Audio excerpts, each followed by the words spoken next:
As we say in my family, pray for Jay. Pray for Jay. I'm Jay Leutze, and I am a love machine.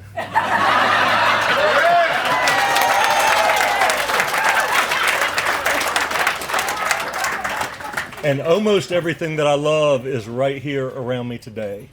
This is, sometimes you just feel like you're doing the thing you were born to do. And a lot of people that are here today are doing the thing that they were born to do, and that is to take care of this place. And so it's a day of celebration, it's a day of singing, it's a day of meeting new people and convening with old friends. And I am a storyteller and a liar and an exaggerator. And so I'm going to tell a brief story, and it's going to have some exaggerations in it, but that's okay. Just come along for a second. I'm going to tell you a story about Rocky Fork, because there are people here today for whom, if you were not here, had you not been there when we started the Rocky Fork project, we might be looking out at a second home development. In fact, this visitor center would not be built right here. The reason it's built here is because we protected Rocky Fork. And Rocky Fork is a story of biodiversity. It's a story of innovation. It's a story of all those things that we're here to celebrate. And it's also a story of people who took risks. This was the project that could not get done. Rocky Fork is 10,000 acres that could not get done. But nobody told David Ramsey that it couldn't get done.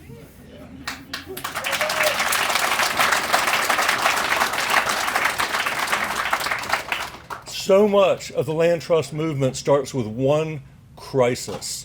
That's how land trusts get founded. David was lucky that Southern Appalachian Highlands Conservancy already existed, but most land trusts, of which we're part of the land trust community, there are over 2,000 in the country, are created when there is a crisis in the landscape and people see the thing that they love the most in danger of disappearing. And what do? They form a land trust. David, with his ability to tell stories, I don't know if there were exaggerations in there or not, but yeah, there are. You have to get people's interest, and you have to meet them where they are. And so David told stories to us, and then we told stories to the Conservation Fund, and eventually we told stories on Capitol Hill, because to buy Rocky Fork cost $40 million. And I know land trusts across the country, and I happen to know there's no land trust in this country that has $40 million. And I know for a fact that we did not have $40 million. So what did we do? We grabbed every resource that we could. We were innovative, we were creative, we were risk takers. We would not take no for an answer. Mamie did a great job in so many respects, but one of the things I appreciated most was mentioning how nature brings us together. Rocky Fork is protected largely because of Lamar Alexander. But Lamar Alexander needed people to serve him this project in a way that he could sell it to the Appropriations Committee on Capitol Hill, to members from Idaho, members from California, members from New York and Maine.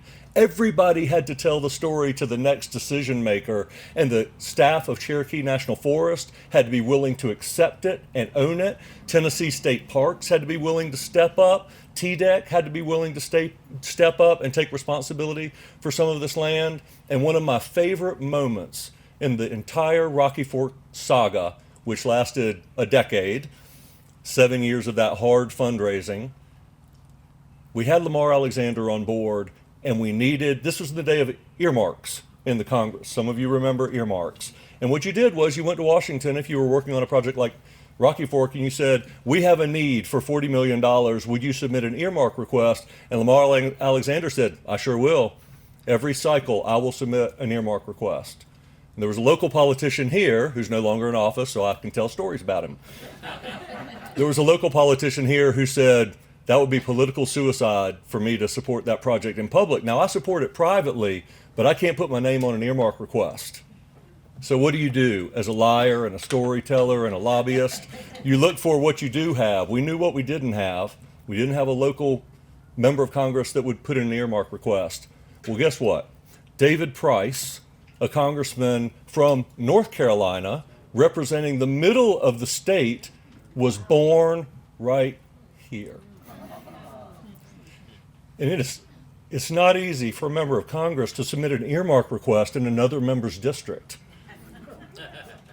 You have to get approval, or else that will reach the appropriators and the answer will be no to your very sensitive earmark request when Idaho wants your money. So David Price and Lamar Alexander across the aisle, that made it bicameral and bipartisan. That is where $34 million in federal money came from that partnership that put the land first. And that's a lot of why we're here celebrating this spot today. So I want to thank all the local officials that had a hand in Rocky Fork. I want to thank the state officials. I want to thank members of congressional delegations that had a hand in it. And most of all, I want to thank the people here who told stories about this project. That is how we protect land. That is what land trusts do. We become the voice for the land. And on a day like today, we get to celebrate because we've done it pretty well. Pretty damn well.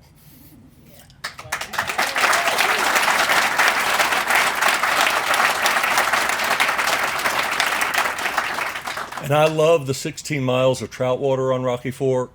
I love the history at the massacre site. I love the biodiversity of it. I think the thing I love the most is what it's doing to this community. It is bringing people together outside. It's giving them a place to meet.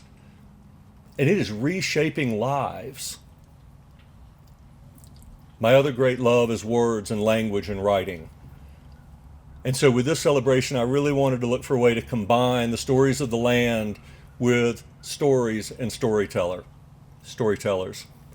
Wiley Cash is going to speak to you now, and Wiley's language springs from the soil. Language is so similar, communicating is so similar to being outside, this grand convening of lives and how we fall in love with each other and how we become love machines. And Wiley's blockbuster first novel, A Land More Kind Than Home, he chose the title out of a Thomas Wolfe book that many of you are familiar with. That story is set just down the hill from here. And Wiley told me a long time ago that he knew he could write that book when he left North Carolina. And that's when he could see it most clearly. And so for all of you who have traveled out of this landscape, as we all do sometimes, and some of you have moved from this landscape, I'm thinking of Rick Phelps in Middle Tennessee. Every time I talk to Rick, his reflections are about this place. And that was my experience.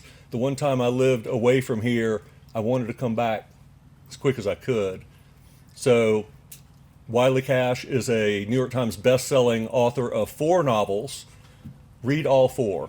They will introduce you to human frailty and people whose experiences are so real and the way they speak is so real, they will become friends to you as they have been to me.